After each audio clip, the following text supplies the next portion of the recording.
Media सभी दर्शकों का बहुत स्वागत है। 5 फरवरी बेहद नज़दीक है और आज 3 फरवरी को दिल्ली जो विधानसभा का चुनाव होना है उसका प्रचार का आखिरी दिन रहा और 5 बजे के साथ ही चुनाव प्रचार समाप्त हो गया। सभी पार्टियों ने अपनी एड़ी चोटी का जोर लगाया और इस वक्त हम मौजूद हैं दिल्ली छावनी विधानसभा में और मेरे साथ बैठे हैं ब्रिगेडियर प्रदीप उपमन्यु जी जो कि कांग्रेस के प्रत्याशी हैं और शुरू के दिन से जिस दिन इन्होंने पर्चा भरा उस दिन से ही काफ़ी आनंदित हैं और पूरा क्या माहौल रहा इस चुनाव प्रचार के दौरान, लोगों से आप मिले, लोगों के दुख दर्द उस जगह भी आप पहुंचे जहां शायद अब से पहले कोई राजनेता या किसी पार्टी का व्यक्ति नहीं गया था, क्योंकि आप एक अलग जो नज़रिया रखते हैं लोगों के प्रति, जो आपके जो दिल में दर्द है जो हमने यहाँ पे महसूस करा इस विधानसभा में, तो कहीं ना कहीं वो और लोगों से आपको अलग करता है। और मैं बता दूं कि दिल्ली छावनी जो ये एक ऐसा विधानसभा क्षेत्र है जो राष्ट्र का गौरव, जहां भारतीय सेना से सभी लोग हम प्यार करते हैं और उनका नाम आते ही हम अपने आप को गौरवान्वित समझते हैं। तो यहाँ पर सेना के तमाम जो है अधिकारी और कर्मचारी सभी लोग यहाँ पर रहते हैं, तो ये एक ऐसा क्षेत्र है। सर, आप ज़्यादा बेहतर जानते हैं, तो सबसे पहले तो स्वागत है हमारे चैनल में। और किस तरह का माहौल रहा इस पूरे चुनाव प्रचार के दौरान और क्या क्या फीलिंग्स रही, क्या क्या समस्याएं आई, दर्शकों के साथ साझा करें सर। धन्यवाद। आपके चैनल के थ्रू माध्यम से मैं अपने दिल्ली छावनी विधानसभा के नागरिकों से अपनी विचार रख पाऊंगा। मैं आपको ये बताना चाहता हूँ, पिछले 2 महीने में मैं दिल्ली छावनी विधानसभा के हर इलाके में गया हूँ, हर मोहल्ले में गया हूँ और कोशिश की है कि हर नागरिक से मिल पाऊँ।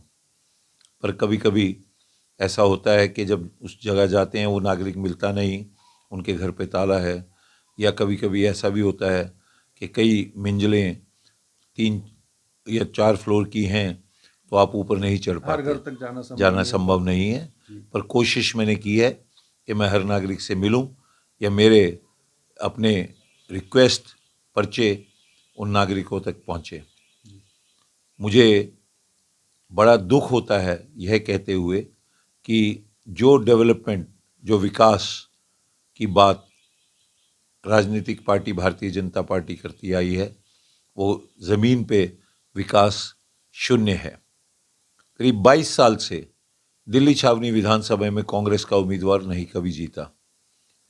कोई भी कारण रहे होंगे, उस पर विश्लेषण मैं नहीं करना चाहता। पर नई दिल्ली कैंट विधानसभा में नई दिल्ली म्यूनिसिपल कौंसिल आता है और दिल्ली कैंट बोर्ड आता है, दोनों ही केंद्र के अंदर है।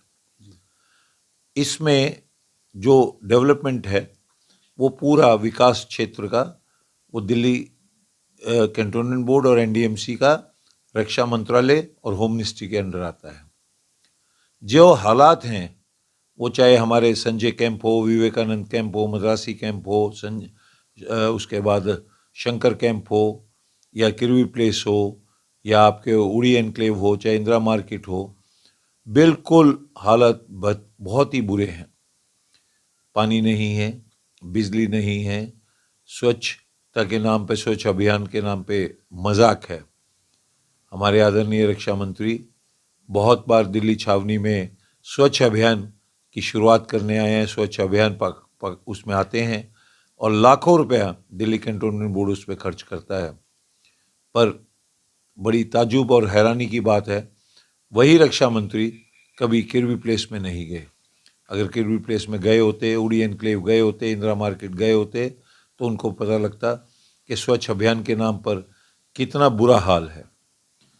बड़ी हैरत की बात है कि यहाँ पर एक भी जन समस्याएं, लीज प्रॉपर्टी की हो, सिविल एरिया नोटिफाई करने की हो, या बिल्डिंग बायलॉज की इशू हो, इसके ऊपर ना तो भारतीय जनता पार्टी ने कभी अपने विचार रखे हैं, ना ही आम आदमी पार्टी के विधायक ने, जो मौजूदा उम्मीदवार भी है, ने अपने विचार रखे हैं। मुझे दुख होता है, पर साथ में बड़ी आनंद आता है जब वहाँ के नागरिक, यहाँ के मतदाता मुझ में अपना विश्वास दिखाते हैं। उनको लगता है कि ये एक ऐसा व्यक्ति है जो कुछ कर सकता है, बहुत उम्मीद रखते हैं कि मुझ में ऐसा उनको हुनर दिखता है, ऐसा जज्बा दिखता है कि ये आदमी हमारे लिए कुछ कर पाएगा।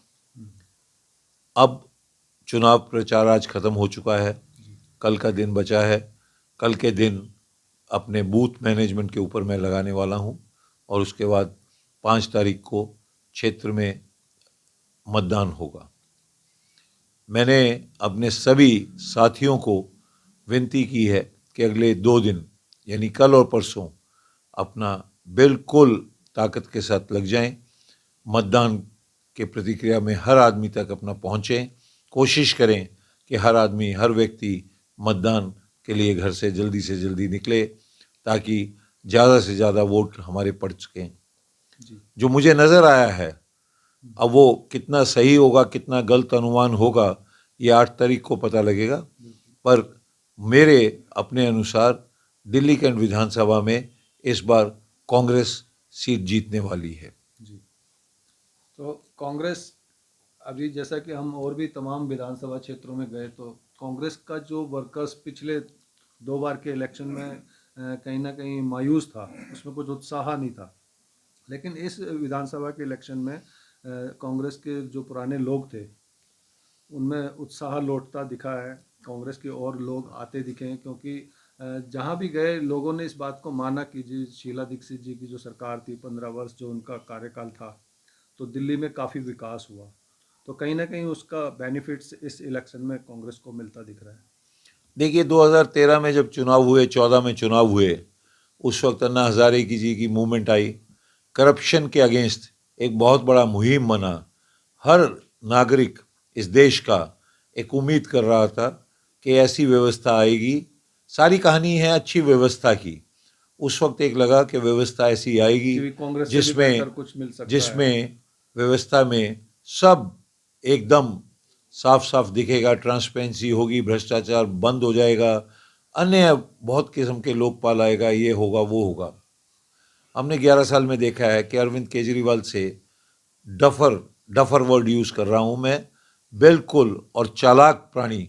एक तो डफर इसलिए बोल रहा हूँ कि उसको पता नहीं कि सरकारी काम कैसे किए जाते हैं, उसको पता ही नहीं कि सरकारी काम में क्या प्रोसेस है, क्या पॉलिसी बनती है और क्या किस तरह से वो अप्रूव होने चाहिए। जहाँ एलजी की पावर है वो खुद नहीं कर सकता, बाद में झगड़ा करता है। तो एक डफर इसलिए बोल रहा हूँ। दूसरा, क्लेवर इसलिए बोल रहा हूँ कि लोगों को बेवकूफ़ जानता है वो कि ये काम हो नहीं सकता, पर लोगों को गुमराह करने के लिए, जैसे अभी 2100 का वादा कर दिया या 2200 का वादा कर दिया, फिर उसने वादा कर दिया पुजारियों को मैं 18,000 दूंगा, ग्रंथियों को 18,000 दूंगा। इस प्रकार के जो लालच दे के, ये आज का युवा क्या मांगता है? युवा मांगता है रोजगार। अगर वो कहता है मुझे 20,000, 22,000, 24,000 रुपये मिलेगा, 30,000 रुपये मिलेगा, तो 1,000 रुपया, 2,200 रुपया अपनी माताओं और बहनों को मैं अपनी जेब से दे दूंगा। उसको सरकार से कोई पैसे की ज़रूरत नहीं है, उसको रोज़गार चाहिए। 20, 22, 24,000 होगा, वो अपनी माताओं का, अपनी बहनों का ध्यान रख लेगा। पर वो अरविंद केजरीवाल इस कहानी को नया मोड़ देने के लिए, अपनी कुर्सी बचाने के लिए, वो इस तरह के लुभावने सपने देता है।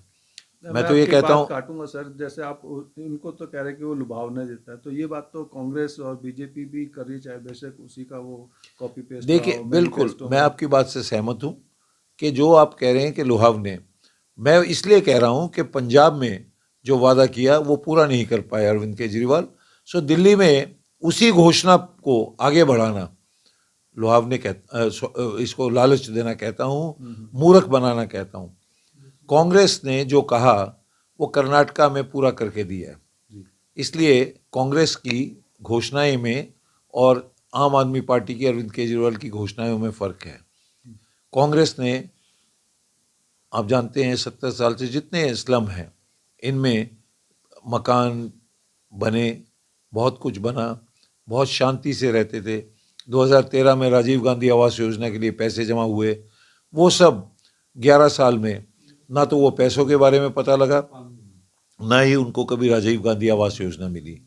सो इसलिए मैं कहता हूँ अरविंद केजरीवाल सिर्फ और सिर्फ कुर्सी पाने के लिए किसी भी प्रकार का झूठ बोल सकता है। उसको अपनी कुर्सी से प्यार है, उसके अलावा कुछ नहीं है।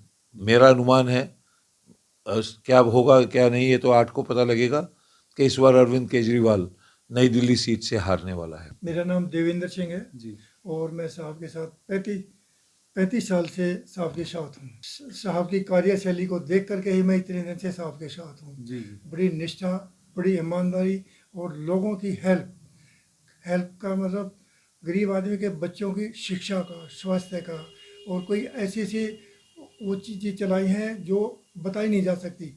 उनकी लोग ये कहेंगे कि ये अपनी पॉपुलरिटी के लिए बता रहा है, लेकिन गुप्त रूप से इन लोगों की बहुत अच्छी मदद की है और यही एक कारण है हम साहब के साथ रहे।